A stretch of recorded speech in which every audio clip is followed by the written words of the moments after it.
Saudações tributárias. Meu nome é Wellington Araújo e, como prometido, vamos falar agora da terceira parte do nosso mini curso de legislação e conceitos tributários.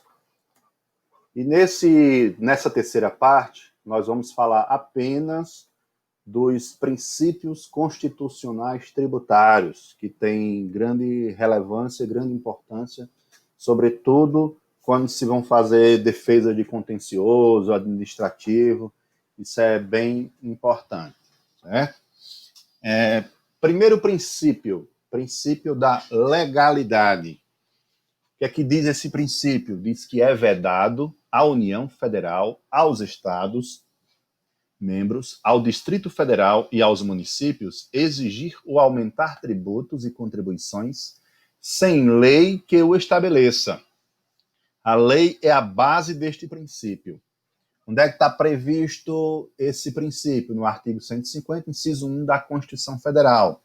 Para todos os princípios, se vocês quiserem checar, eu cito aqui onde é que está escrito esse princípio.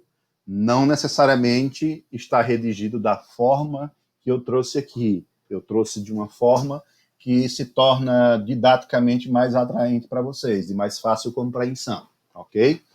Então, basicamente, o que esse princípio da legalidade diz é, se tu quer exigir um tributo meu, tem que ter lei.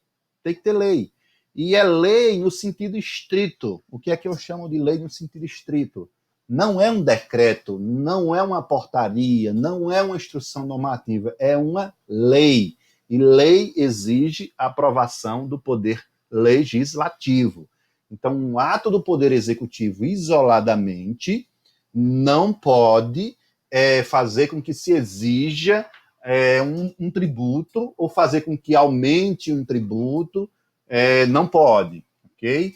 Precisaria de uma lei do poder legislativo.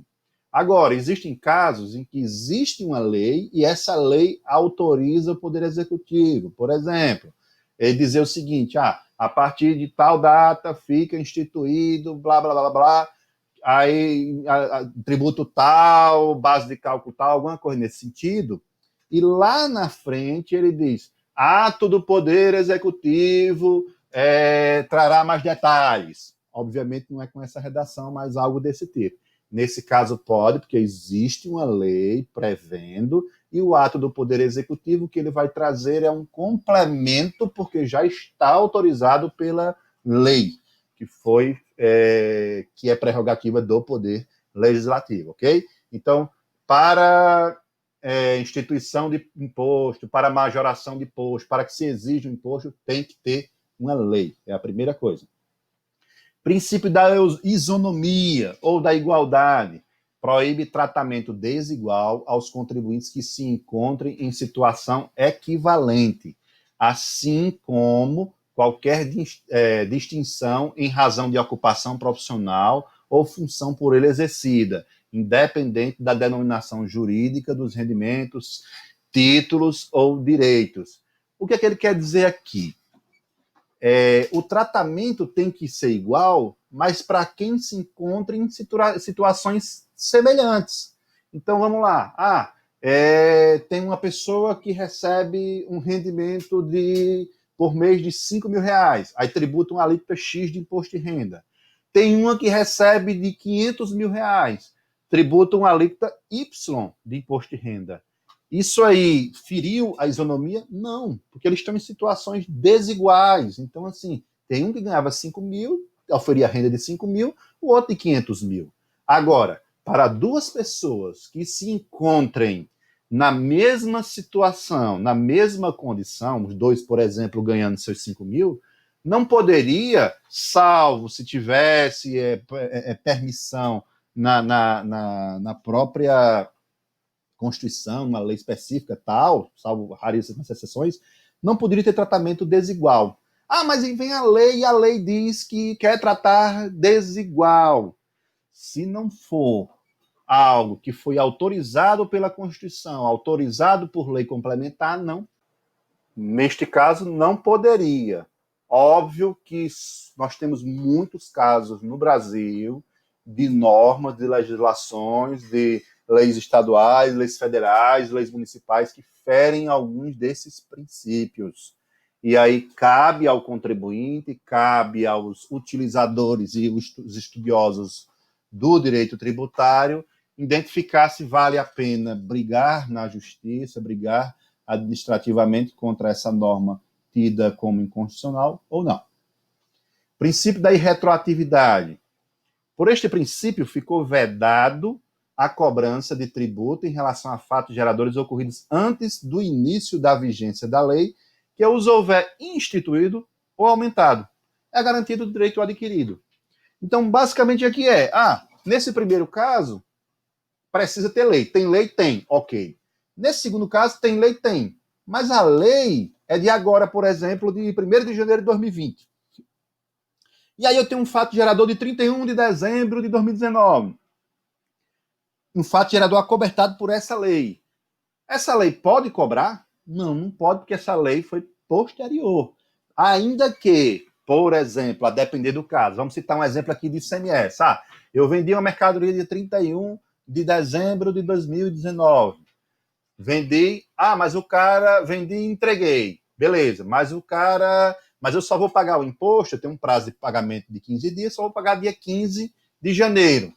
Como eu vou pagar dia 15 de janeiro, professor? Eu posso usar já essa lei? Não. O fato gerador do ICMS é circulação de mercadoria. Então, depende do fato gerador. Então, na época do fato gerador, que foi 31 de dezembro, não existia essa lei. Então, não pode haver essa cobrança. E, às vezes, é só uma diferença de alíquota. Aumentou a alíquota. A alíquota era 17, dia 31 de dezembro de 2019. Passou para 18, dia 1º de janeiro de 2020. Posso cobrar aumentado? Não, porque a mercadoria circulou dia 31 de dezembro. Isso para ICMS, cujo fato gerador é circulação de mercadoria. Há que se ver os fatos geradores e as características de cada tributo. Aqui eu estou citando um tributo para efeitos didáticos de entendimento, ok? Mas basicamente é isso. É o direito adquirido. É a lei não retroagir para atingir fatos geradores do passado. Continuando ainda falando dos princípios constitucionais, nós temos o princípio da anterioridade. O princípio da anterioridade pode ser da anterioridade do exercício, previsto aqui na Constituição, da anterioridade nonagesimal, também no artigo 150, e tem a conhecida como noventena, que eu vou explicar para vocês, que está no artigo 195. A anterioridade do exercício é a regra segundo a qual é vedada a exigência do tributo no mesmo exercício financeiro da lei que os instituiu ou aumentou. Já a nonagesimal é a regra segundo a qual é vedada a exigência do tributo antes de decorrido o prazo de 90 dias da publicação da lei que os instituiu ou aumentou. O que acontece? Essa anterioridade nonagesimal foi incluída posteriormente, certo? Primeiro só existia essa aqui, do exercício. Aí o cara vinha lá, o legislador, publicava uma norma lá, editava uma norma, era publicada, era sancionado, no dia 31 de dezembro de 2019. Quando chegava dia 1º de janeiro, já podia cobrar. Então isso gerava uma surpresa no contribuinte e não tinha condições de ele se preparar para essa mudança. Então, assim, até para atender o princípio também constitucional da não surpresa, é que se veio essa garantia adicional da anterioridade nonagesimal. É dizer, além de ter que obedecer o exercício financeiro, você também tem que obedecer pelo menos 90 dias. Então eu posso agora publicar no dia 31 para começar a valer dia 1º de janeiro? Não. Eu tenho que publicar 90 dias antes, lá em 1º de outubro, por exemplo, que aí eu teria outubro, novembro, dezembro, para valer em 1º de janeiro. E se eu publicar em 1º de janeiro, já vai valer lá para abril? Não, porque você obedeceu a nonagesimal, mas não obedeceu ao do exercício. Lógico, estou falando aqui conceitualmente. A gente vai ver depois uma tabelinha com os tributos que obedecem cada princípio. Tem diversas exceções. Tem tributo que obedece só uma anterioridade dessa, tem tributo que obedece as duas, tem tributo que é essa outra, depende. Aí o que é essa noventena, professor? Essa noventena, ela segue a mesma regra da anterioridade nonagesimal. No entanto, está previsto em outro dispositivo legal e aplica-se exclusivamente às contribuições para custeio da Seguridade Social.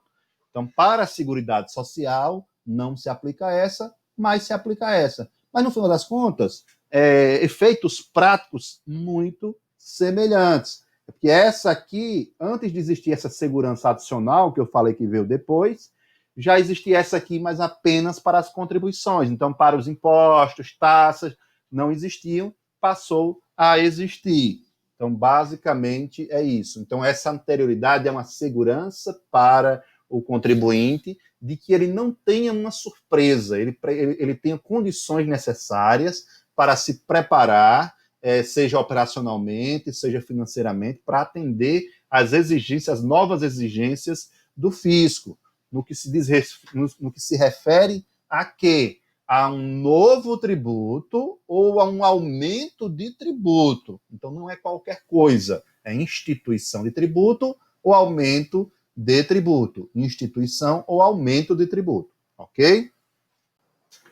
Agora, ainda falando do princípio da anterioridade e as suas exceções, ainda do princípio da anterioridade, eu dividi aqui nesse quadrinho, coloquei aqui os principais tributos, coloquei aqui a anterioridade do exercício financeiro, a anterioridade nonagesimal e a noventena, que era aquela só para as contribuições, né, sociais.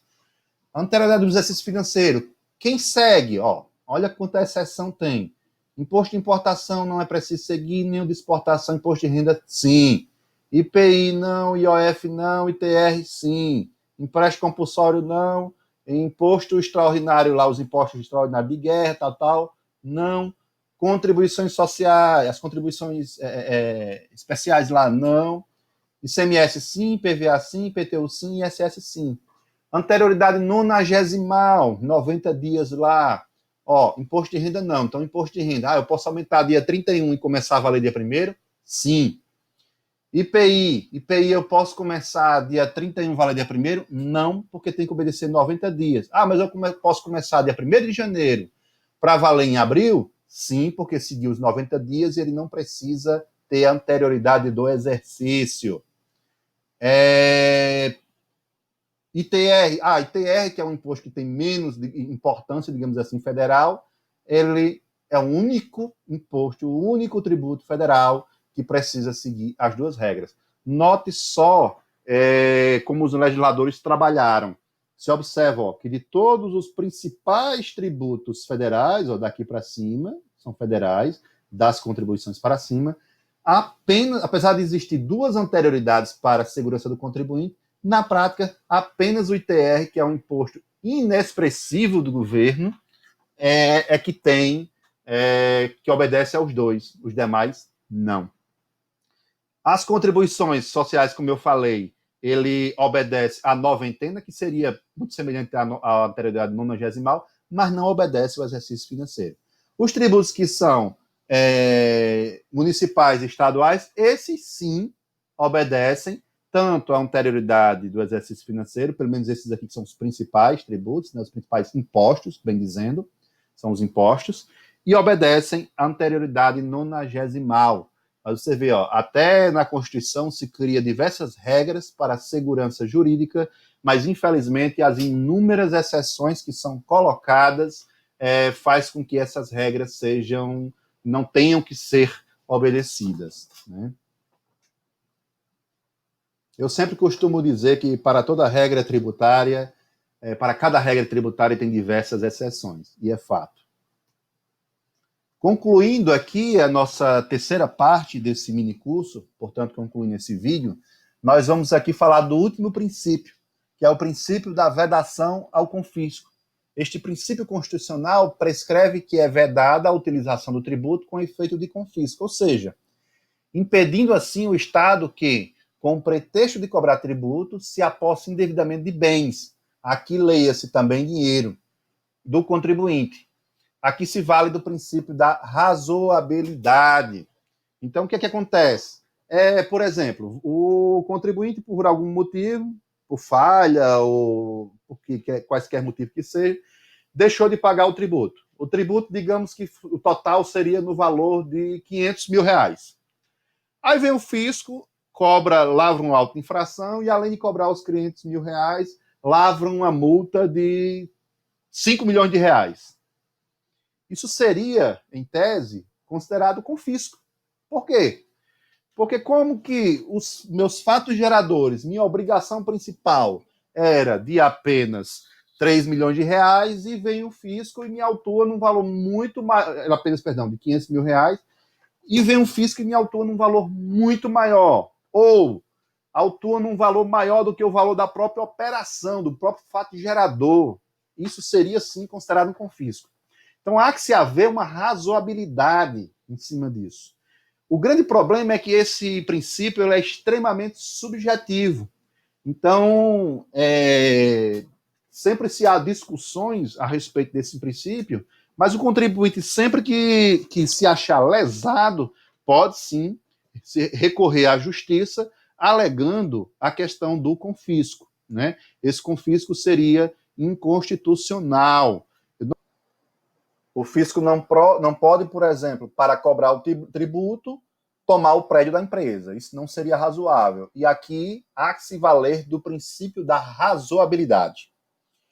Com isso, pessoal, com esses princípios, a gente termina a terceira parte do nosso mini curso de legislação e conceitos tributários. E em breve a gente vai disponibilizar aí o próximo vídeo. Se já não tiver disponível, deem uma olhada aí no nosso canal. O próximo vídeo com a quarta e última parte deste minicurso. Esses conceitos são importantes para todas as pessoas que querem ter um conhecimento na área ou que já atuam na área, ok? Obrigado, compartilhem esse vídeo, se inscrevam no nosso canal, que sempre que possível a gente vai estar postando outros conteúdos e novas informações.